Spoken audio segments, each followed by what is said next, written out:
Bonjour à tous et bienvenue sur ce nouvel épisode d'IHDML. Vous êtes sur le podcast dédié aux insomniaques qui souhaitent reprendre leur sommeil en main de façon naturelle. Alors aujourd'hui, nous allons évoquer un des leviers à activer pour retrouver un sommeil serein et donc une vie plus sereine. Il s'agit de l'hypnose. Nous ne sommes pas sur la synchronisation, la resynchronisation de l'horloge biologique interne dont je vous parle souvent, ou bien sûr n'importe quel phénomène psychologique, mais on va bien aborder aujourd'hui la partie psychologique de l'insomnie, en tout cas une des parties psychologiques. Mon expérience avec l'hypnose, elle remonte à 3 ans en arrière, à peu près, et n'avait pas été aussi concluante que ce que j'espérais alors. Pour autant, je sais que cela peut être très puissant, soit dans d'autres domaines, soit pour d'autres personnes, bien sûr. J'ai vu de nombreux témoignages en ce sens. Et c'est pour ça que j'ai décidé de creuser un peu plus le sujet. Et du coup, je me suis rendu compte que je n'étais pas allée voir la praticienne, à l'époque, la praticienne en hypnose, dans de bonnes conditions. En fait, j'étais inquiète. Je ne savais pas en quoi l'hypnose consistait, en tout cas pas vraiment. J'étais donc forcément sur la réserve. J'avais des attentes qui finalement étaient décalées par rapport à la pratique. Le terme de transe, par exemple, ne me parlait pas du tout. Enfin bref, il y avait tout un nuage autour de ça. Finalement, il y avait une pièce du puzzle qui me manquait pour que mon esprit puisse être accueillant vis-à-vis de cette pratique. Et vous allez voir comme c'est important. C'est justement la raison d'être de cet épisode du jour. En fait, j'avais très envie de vous faire découvrir la pratique de l'hypnose, comment ça fonctionne, ce que vous pouvez en attendre, mais aussi les freins que vous pouvez lever par rapport à l'image un peu spectacle qu'on peut communément en avoir. J'ai eu la chance de rencontrer Michael Koupa, qui est praticien en hypnose, et du coup qui s'est prêté au jeu, qui a accepté mon invitation sur le podcast. C'est à lui que je vais laisser la parole pour justement vous faire la lumière sur tout ça, sur l'hypnose, et pour vous parler de sa pratique. Michael, il propose des consultations sur la région de Clermont-Ferrand aujourd'hui, mais vous verrez qu'il n'est pas vraiment tombé dans l'hypnose lorsqu'il était petit, comme on dit. C'est une reconversion qu'il a menée de lui-même en passant déjà par l'auto-hypnose d'ailleurs. Et tout ça, ça illustre bien le fait que l'hypnose, c'est à notre portée à tous, qu'on peut y être plus ou moins réceptif de base peut-être, mais en tout cas, on peut tous y faire un pas. Alors, je ne vous en dis pas plus, je vais à présent laisser la parole à Michael, et je vous souhaite à tous une très bonne écoute. Bonjour Michael. Bonjour Aurélie. Bienvenue sur le podcast, merci à toi d'avoir accepté l'invitation aujourd'hui. De rien, merci à toi de m'avoir invité pour pouvoir partager l'hypnose et les relations entre l'hypnose et le sommeil. Ouais, exactement. Alors avant de rentrer dans le vif du sujet, je te propose de te présenter, de dire un petit peu comment tu es arrivé toi à l'hypnose en fait, qu'est-ce qui t'a animé sur ce chemin?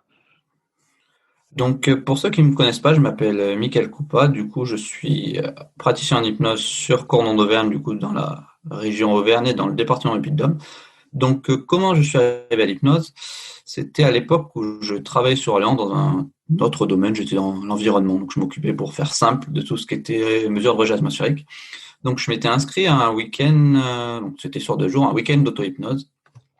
À ce moment-là, je ne savais pas ce qu'était l'hypnose, exactement ce que c'était. C'était vraiment on va dire, le texte qui m'a interpellé, qui m'a dit, entre guillemets, bah ça, faut que tu y ailles, faut que tu y ailles, c'est pour toi. Donc je me suis inscrit.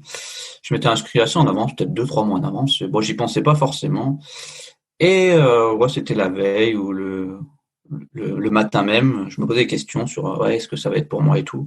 Bon, bref, je me suis dit, bon, maintenant que tu t'es inscrit, t'as payé, bon, t'y vas. Et là, du coup, on a fait 2 jours un peu non-stop d'auto-hypnose, donc samedi et dimanche. Et à la fin, je me suis rendu compte que je pouvais faire des choses que je n'avais pas conscience, que je pouvais gérer mes émotions, gérer pas mal de choses. Et vu qu'on nous apprend pas forcément à faire ça dans le cadre scolaire, où nos parents ne savent pas non plus que ça existe, c'était un peu une révélation pour moi. Et puis voilà, entre guillemets, j'ai découvert que je pouvais faire des choses. Bon, derrière, j'avais besoin d'un break, de dire, oh, l'hypnose, j'y reviendrai, mais j'avais besoin d'un temps d'adaptation, on va dire. Pour Oui, faire parce que simple, ouais. c'était intense au final, en 2 jours, c'est Ouais, assez. c'était assez intense, ouais, parce que ce qu'on sait pas forcément, le fait d'aller en transe, donc transe, c'est l'état d'hypnose, aller et sortir, faire des allers et retours, c'est quand même assez intensif, surtout quand on n'a pas l'habitude. Maintenant, je le fais tous les jours et je ressens pas forcément la fatigue, mais au début, c'est vraiment éprouvant physique.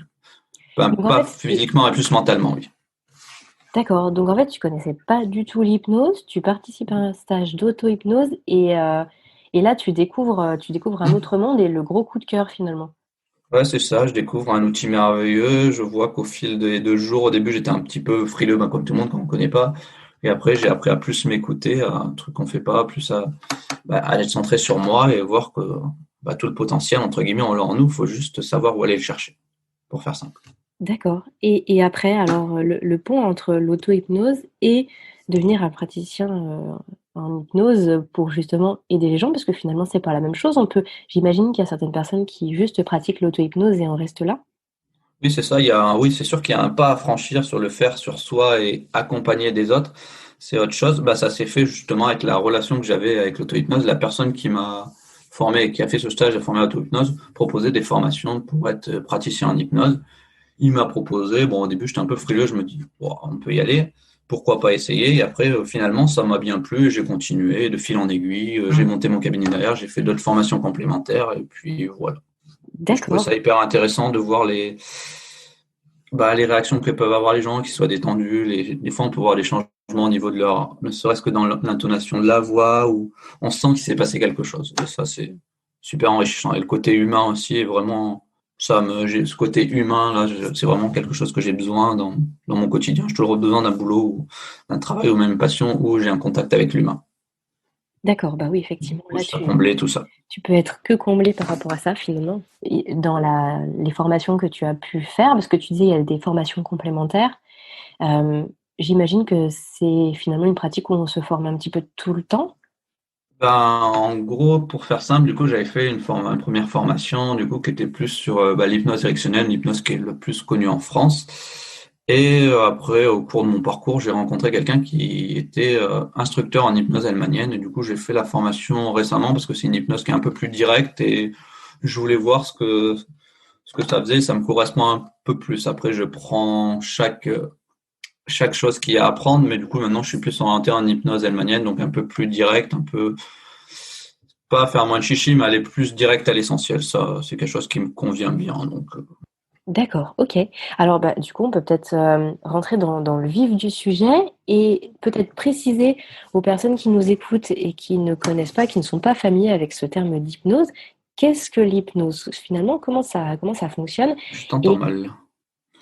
oui, du coup, on Euh, peut peut-être, effectivement, là, pour rentrer dans le vif du sujet, on peut peut-être expliquer aux personnes qui nous écoutent et qui ne sont pas familiers avec ce terme d'hypnose, ce qu'est l'hypnose, finalement, comment ça fonctionne et comment on peut aider les gens avec l'hypnose. pour faire simple, du coup, l'hypnose, c'est quelque chose, ce qu'il faut savoir, c'est pas quelque chose de magique, de surnaturel et tout, c'est quelque chose de naturel à la base. C'est un état qu'on a plusieurs fois dans une journée, quand on conduit, par exemple, notre corps, il est en train de conduire, mais l'esprit il divague ailleurs. C'est un peu cette forme de dissociation où on dit qu'on est dans les nuages, c'est un peu ce sentiment-là. Quand on lit un livre et qu'on est pris par le livre et qu'on tourne les pages et nos pensées sont absorbées, on ne sait pas vraiment ce qu'on a lu, ou quand on est attiré par un film triste, on arrive à être triste, pourtant c'est pas nous dans le film, mais on se projette vraiment dans le film. Donc ça, c'est cet état-là un petit peu qu'on va essayer de reprovoquer en thérapie, du coup, pour faire simple. D'accord. Et en quoi le fait de reprovoquer cet état-là bah, aide les gens à surmonter, parce que le but c'est de surmonter quoi? Des émotions, des blocages du quotidien, et en quoi ça aide finalement? L'hypnose va permettre de contourner le facteur critique du conscient pour aller toucher du coup le subconscient, là où sont toutes les habitudes, les émotions et tout, où tout ça est stocké, tout ce qui a été appris avec le temps. Par exemple, apprendre à marcher, apprendre à lire. Tout ce qui a été là, c'est stocké dans le subconscient. On réfléchit plus que dès qu'on le fait. Quand on marche, maintenant, on réfléchit plus quand on lit. Et du coup, l'hypnose va permettre de contourner ce facteur critique à travers des suggestions et aller toucher direct le subconscient, là où se situe souvent là se situe essentiellement le problème. Parce que si le problème, les gens pouvaient le régler consciemment, ils l'auraient déjà fait, en fait. Pour faire simple, c'est ça. D'accord, donc c'est pour lever des freins, des blocages, mais qui sont liés à des habitudes que le subconscient a pris et du coup, il faut passer la barrière du conscient pour aller modifier ça dans le subconscient, si j'ai bien compris. C'est ça. En gros, ouais, c'est pas, oui, c'est exact, c'est ça, mais après, c'est quand même, après, c'est pas si subconscient d'un côté, on est quand même en état d'hypnose, on est quand même très conscient de ce qui se passe, on sait qu'on est là en train de faire une séance, on sait tout ça. C'est juste un état, c'est toujours compliqué de le schématiser en deux, mais c'est un état, ouais, on va toucher le subconscient, mais le conscient est toujours présent, il reste présent. C'est D'accord. pour ça que des fois certaines suggestions ne passent pas ou peuvent ne pas passer et que les gens peuvent arrêter si une suggestion ne passe pas, ils peuvent la refuser. D'accord, OK. Donc finalement, Je sais oui, pas il y si j'ai a été clair. si, si, si, si, si. En fait, on a des filtres qui sont finalement plus ou moins puissants et en fin de compte, parfois, ça laisse passer certaines choses qui permettent d'aller toucher le subconscient et parfois pas au final. C'est bien ça? Voilà, c'est ça. Par exemple, s'il y a une suggestion qui peut mettre en danger la personne, le facteur critique du conscient ne laissera pas passer cette suggestion pour protéger la personne. D'accord. OK. Et donc alors à qui s'adresse l'hypnose au final? Dans quel contexte et pour quel, problème de notre quotidien, on peut aller consulter un praticien en hypnose?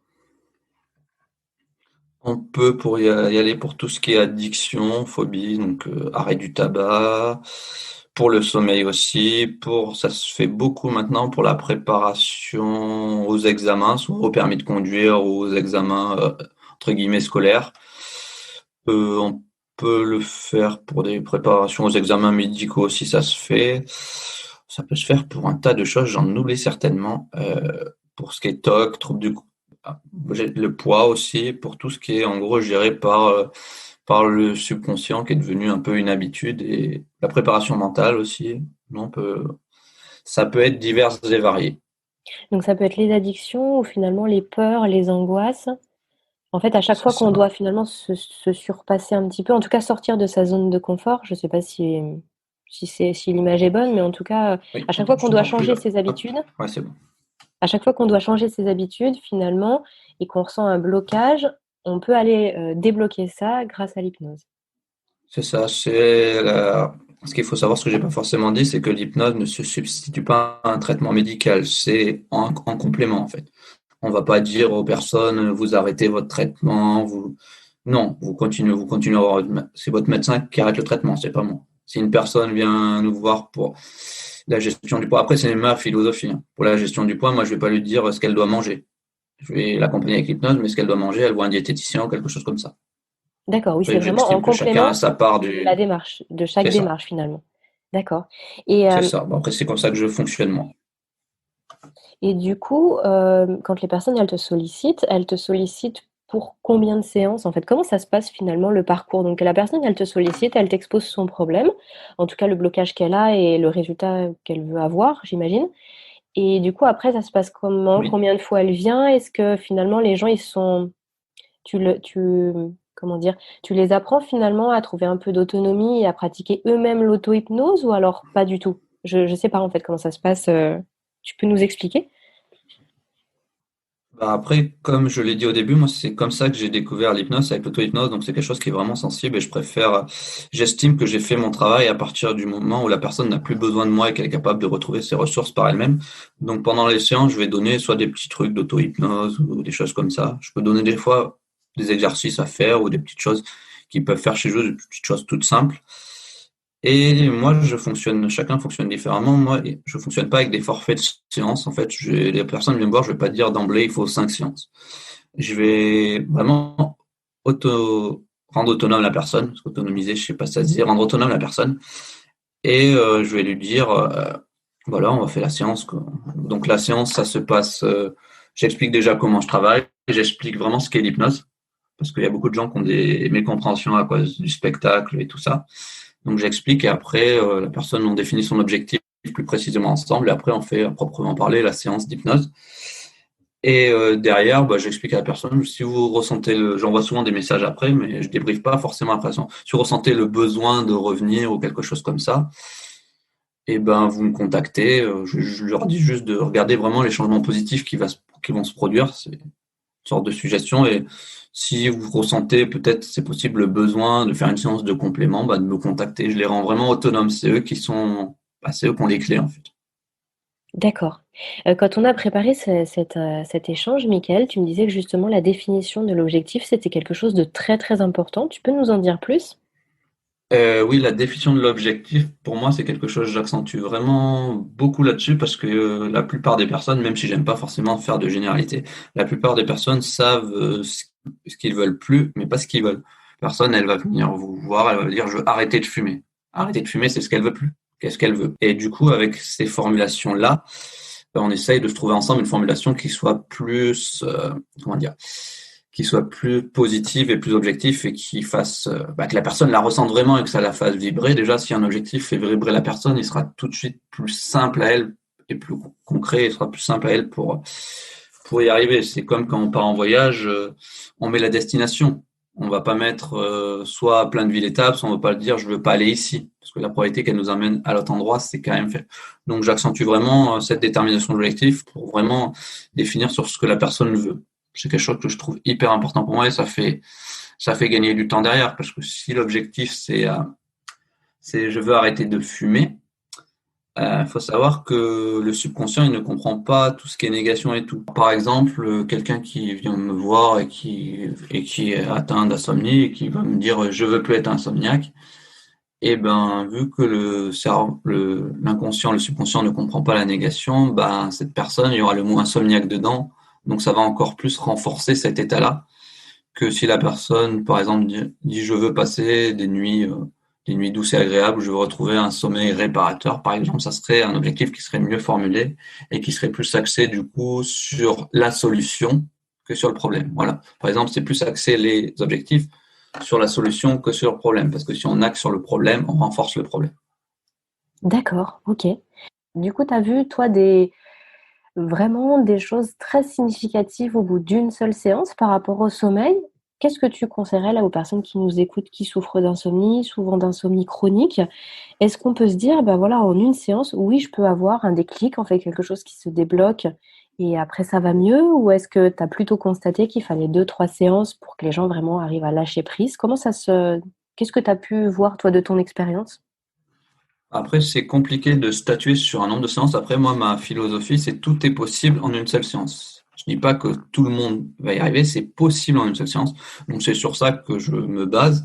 Après, il y a certes, ça dépend aussi où les gens en sont de leur cheminement, tout ce qu'ils ont fait, parce que souvent, les gens, ils viennent voir l'hypnotiseur en dernier, ils ont déjà fait tout un cheminement avant. Et tout ce cheminement qu'ils ont fait avant, ça participe aussi à la réussite de la séance d'hypnose, parce que s'ils ont fait déjà des démarches et tout, c'est l'hypnose va peut-être faire juste accélérer tout ça ou amplifier un petit peu tout ça, mais dire après entre guillemets l'hypnose c'est quand même une thérapie brève, donc j'estime que de 1 à 5 séances, 5 séances maximum pour une problématique, ça va. Après si vous allez voir quelqu'un plus de 5 séances, après c'est toujours compliqué de mettre des chiffres, bah, c'est que ça devient plus une thérapie brève. Donc, soit c'est le praticien, soit il y a un truc qui se passe pas bien avec le praticien, soit il faut changer, ou soit il faut faire une autre thérapie qui convient mieux. Mais en gros, oui, on peut dire de 1 à 5 séances. Et moi, je dis que tout est possible en une seule séance. Ça arrive en une seule séance, pas pour tout le monde, mais ça peut arriver en une seule séance. D'accord. Tu as utilisé un terme, là, il y a juste une minute, tu as parlé d'hypnotiseur. Moi, ça me fait penser en fait, je pensais qu'on disait hypnothérapeute, j'imagine que les 2 se disent visiblement. En fait, le terme hypnotiseur, il me fait vraiment penser à tu sais, l'hypnose, qu'on entend un peu dans le spectacle et du coup, j'aurais envie que tu nous en dises quelques mots parce que parfois, les gens peuvent être bloqués par cette vision de l'hypnose qu'ils ont et qui est plutôt spectaculaire et en se disant: «Moi, je veux pas aller voir, ce type de praticien parce qu'en fait, j'ai peur de ce qui peut m'arriver». En fait, il peut y avoir une certaine crainte et j'imagine que de ton expérience, tu l'as déjà entendu et vécu. Tu peux nous dire un petit peu, quelle est la différence finalement entre les 2 et enfin, voilà, pour qu'en fait, les gens n'aient pas peur qu'il y ait pas de frein, en fait, à aller consulter, quelqu'un qui pratique l'hypnose? Donc, en gros, la différence entre le spectacle et la thérapie, ben, il y en a pas, c'est juste la visée qui est la différence. La visée du spectacle, c'est pour faire le show, donc il faut que, par exemple, l'hypnotiseur de spectacle, il va faire sa technique, il va prendre les gens les plus réceptifs à sa technique. En thérapie, c'est très différent. Tu adaptes ta technique à ton client. C'est pas, tu prends pas les gens les plus réceptifs. Le spectacle, c'est pour faire du spectacle. Si les gens, entre guillemets, c'est souvent un truc qui arrive souvent, qui font la poule sur scène, bah, ils sont venus au spectacle pour vivre ça. Donc, leur subconscient, elle a accordé, il a fait, OK, vous pouvez y aller, il n'y a aucun danger, tu es là pour vivre ça. Donc, voilà. La différence entre le spectacle et tout, c'est vraiment juste la visée. Après, on peut très bien utiliser, ce qui m'arrive en thérapie, des phénomènes un peu spectaculaires, comme des lévitations du bras, des catalepsies, donc des rigidités d'un membre. Tout ça, on peut l'utiliser à des fins thérapeutiques, ça se fait aussi. Mais finalement, la personne, elle est toujours consciente de ce qu'elle fait. Donc même quand on voit des gens faire la poule sur scène, c'est parce que réellement leur conscient dit, bah OK, moi ça me dérange pas de faire ça. Mais en fait, on fait jamais rien contre la volonté de la personne finalement. Et ça, c'est, Non, je on trouve, peut pas important faire contre. de le préciser, Oui. ouais. Non, on peut pas D'accord. faire quelque chose contre la volonté de la personne. La volonté est vraiment moteur, mais c'est elle qui a décidé celle qui va au spectacle, c'est elle qui a décidé de vivre ça. Donc elle sait qu'il n'y a aucun danger, donc elle est venue justement pour ça. Donc elle entre guillemets déjà auto-conditionnée avant pour faire ça. Après, la seule chose qui empêche l'hypnose, en fait, c'est la peur ou ça peut être aussi une incompréhension de quelque chose. La seule chose qui empêche, c'est juste ça, en fait. Parce que tout le Comment monde est ça, capable. l'incompréhension? C'est quoi l'incompréhension? Qu'est-ce que tu mets derrière ça? L'incompréhension, par exemple, si on n'a pas trop démystifié, je parle vraiment en axithérapie, on n'a pas trop démystifié l'hypnose avant et que la personne s'attend à vivre autre chose, par exemple, si elle s'attend à autre chose que l'état dans lequel elle est, par exemple, quel exemple je pourrais, si la personne a l'impression qu'elle va dormir pendant pendant qu'elle est en état d'hypnose, bah, ça peut, entre guillemets, ralentir le processus d'hypnose. Donc, c'est pour ça qu'avant, c'est bien que la personne, on lui dise que moi, je fais parler, que bah, vous pouvez très bien parler, vous pouvez très bien bouger en état d'hypnose si vous avez envie. Vous pouvez aussi ouvrir les yeux. Ça peut être aussi une fausse croyance que dès qu'on est, beaucoup de personnes ferment les yeux essentiellement. Mais après, on peut être en état d'hypnose, les yeux ouverts. Quand on conduit, c'est ce qui se produit. Donc, voilà, il y a plein de choses comme ça qui sont importantes de démystifier pour que la personne n'ait pas de fausses croyances vis-à-vis de l'hypnose. C'est surtout ça. D'accord. Mais par contre, du coup, tu as dit quelque chose de très intéressant, je pense, c'est qu'effectivement, il y a des personnes qui sont quand même plus réceptives que d'autres. Bah, j'imagine que ça veut dire qu'en fait, elles ont des filtres peut-être plus puissants et en tout cas qu'elles laissent peut-être moins passer aussi. Donc, ça revient à ce que tu disais tout à l'heure, à savoir que si il y a les séances qui s'enchaînent, que la personne ne ressent pas de bienfait particulier, c'est que c'est pas la bonne pratique pour elle. Donc, il faut qu'elle aille peut-être voir une autre pratique, une autre discipline finalement. Et il y a des gens pour qui ils vont être tout de suite très réceptifs et ça peut vraiment faire des miracles. C'est ça en fait. C'est ça. Après, oui, après, moi, c'est une croyance perso que j'ai aussi. Tout le monde, bah, vu que c'est un état naturel, tout le monde est hypnotisable. Après, tout le monde n'est pas toujours disponible pour être hypnotisé. Il y a la D'accord. notion de disponibilité. Moi, par exemple, je vais prendre un type d'exemple. Moi, l'hypnose, je l'auto-hypnose, j'en fais tous les jours. Même maintenant, ça vient en fond sans m'en rendre compte en marchant dans la rue. Et moi, j'étais allé voir, je sais plus, il y a peut-être un an exactement, j'avais été voir Mesmer et j'avais été le voir pour observer, vraiment pour mettre à la place des gens qui venaient me voir. Et je me suis dit, ouais, je vais observer, je vais vraiment voir ce qu'il fait pour savoir me mettre vraiment à la place des gens qui viennent me voir. Et ben, tous les tests de réceptivité, donc tests de réceptivité, c'est tests pour savoir si on est hypnotisable, entre guillemets, c'est ça en spectacle. Et moi, ça n'a pas marché sur moi. Mais après, pourquoi? Parce que j'étais venu pour observer. Donc, c'est que je suis hypnotisable, mais j'étais pas disponible à ce moment-là. C'est vraiment important, la disponibilité. D'accord. D'accord. Et oui, et donc du coup, ça me fait penser à quelque chose que tu évoquais lorsqu'on a préparé cette interview. C'est le fait que tu ne prends pas de rendez-vous avec des gens si les gens ne t'appellent pas eux-mêmes. Si par exemple c'est quelqu'un qui appelle pour une autre personne, toi tu prends pas ce type de rendez-vous parce que ça veut dire que la personne elle a pas fait la démarche et donc finalement j'imagine que, bah, en fait, elle se met pas dans une, elle sera pas disponible, en fait. Elle se met pas dans une position où elle accepte finalement, ça. Si c'est quelqu'un d'autre qui la pousse à faire je sais pas si je me fais Oui, comprendre dans si ma c'est ça. question, mais Après, oui, c'est ce que je t'avais dit la dernière fois, c'est que bah, quelqu'un qui prend pas le rendez-vous par elle-même, la plupart du temps, bah, j'explique à la personne, je fais c'est très bien de pousser cette personne et tout, mais vous pouvez pas agir à sa place, vous pouvez l'aider et tout, mais c'est vraiment, si déjà elle prend pas la démarche de elle-même prendre le rendez-vous, ça veut dire qu'elle est pas forcément engagée, pas forcément impliquée. Donc, souvent, je dis toutes les fois, je dis à la personne, vous dites qu'elle me rappelle elle-même, la plupart du temps, 90% du temps, j'ai jamais de retour. ouais, ouais, ouais, c'est que Je me la surprends personne, pas elle était pas forcément. disposée, en fait. C'était pas le bon moment pour elle et ça sert à rien de forcer les choses, finalement. C'est ça, il y a par exemple, il peut y avoir des gens qui viennent nous voir pour, par exemple, ouais, est-ce que vous pouvez pas aider mon mari? J'ai envie qu'il arrête de fumer. Bah non, faut que ça vienne de lui. Je peux pas le faire arrêter vu qu'on peut pas agir contre la volonté. C'est là que ça prend tout son sens. Si la personne, c'est pas elle-même qui est à l'origine de la démarche, ça marchera pas. D'accord. Il y a une question qui me vient, Michael, c'est que finalement, quand tu évoques le fait qu'on contourne un petit peu les barrières finalement du conscient pour essayer d'aller toucher un petit peu le subconscient, en fait, moi, ça me fait penser aussi à de la psychologie. Finalement, j'ai l'impression que quand on va voir un psychologue, c'est pour finalement enlever des blocages, c'est pour aller plus loin, accéder aussi à la partie subconscient. Est-ce qu'il y a des similitudes entre les 2 pratiques ou est-ce que vraiment il y a rien à voir? Bah, il y a toujours vu on met vraiment l'humain au centre, il y a quand même des similitudes après, de ce que je connais de la psychologie et tout, c'est vraiment plus des thérapies un petit peu plus longues et tout.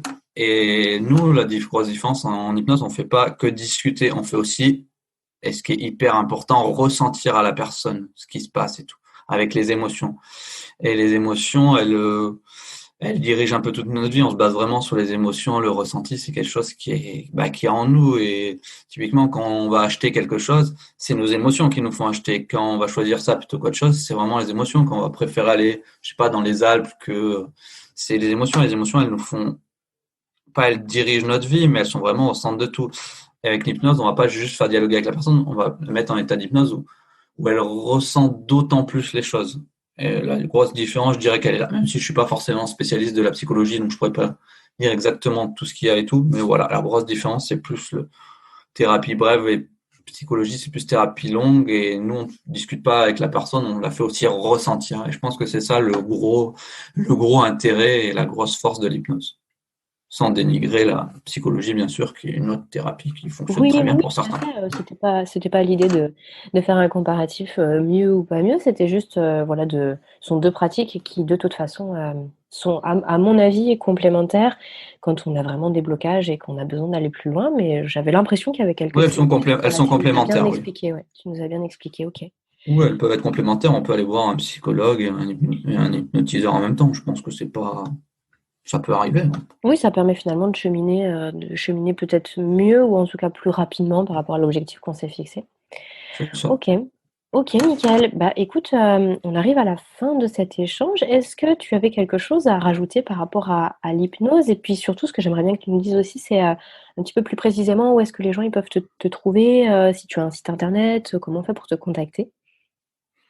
Qu'est-ce que je pourrais dire en plus sur l'hypnose? Ben, c'est souvent quelque chose que je prends. J'ai fait, bah, ne me croyez pas sur parole, testez, parce que c'est vraiment quelque chose qui, faut le vivre pour le comprendre. Voudrais vous en parler pendant des heures.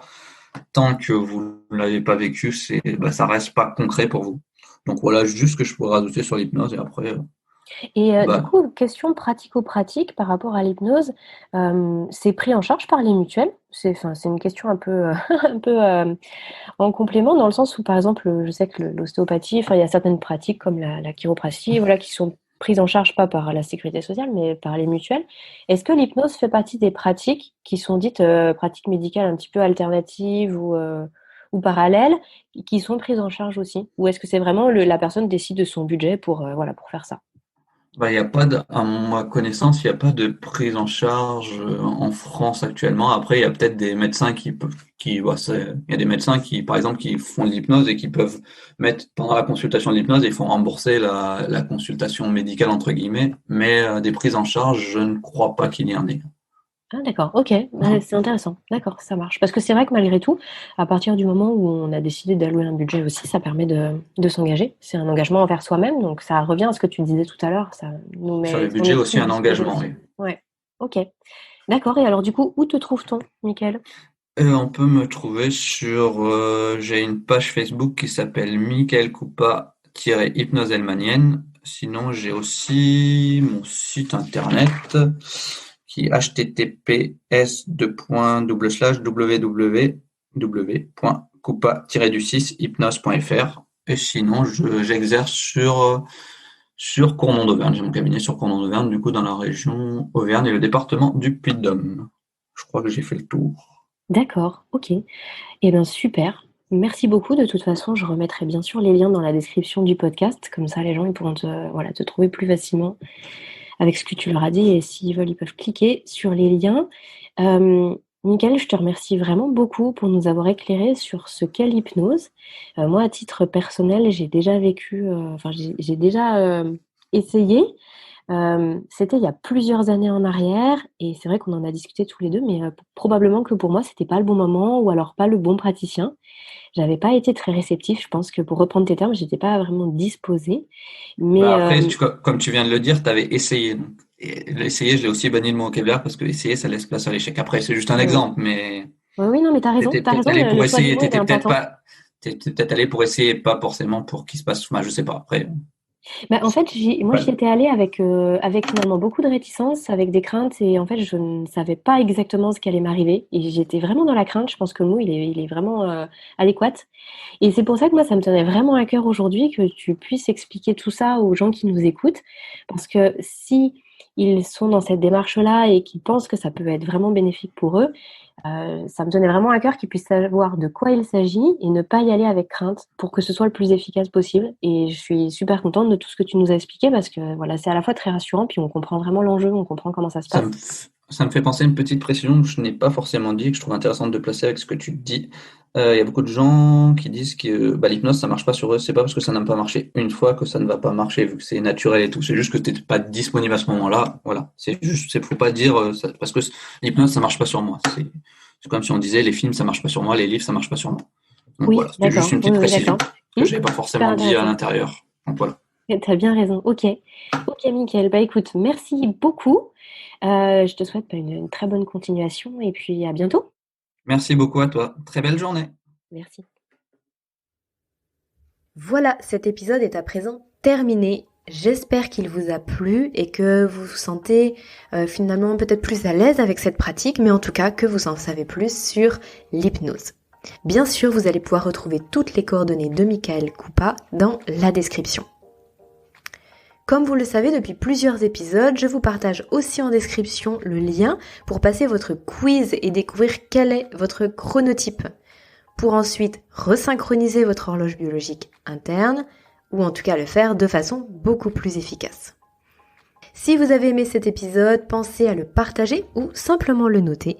C'est ce qui permet au podcast d'être le mieux référencé possible et ça me permet d'avoir un maximum de crédibilité pour ensuite pouvoir vous proposer des interviews de spécialistes dans leur domaine. Merci d'avance, je vous dis à la semaine prochaine et d'ici là, prenez bien soin de vous.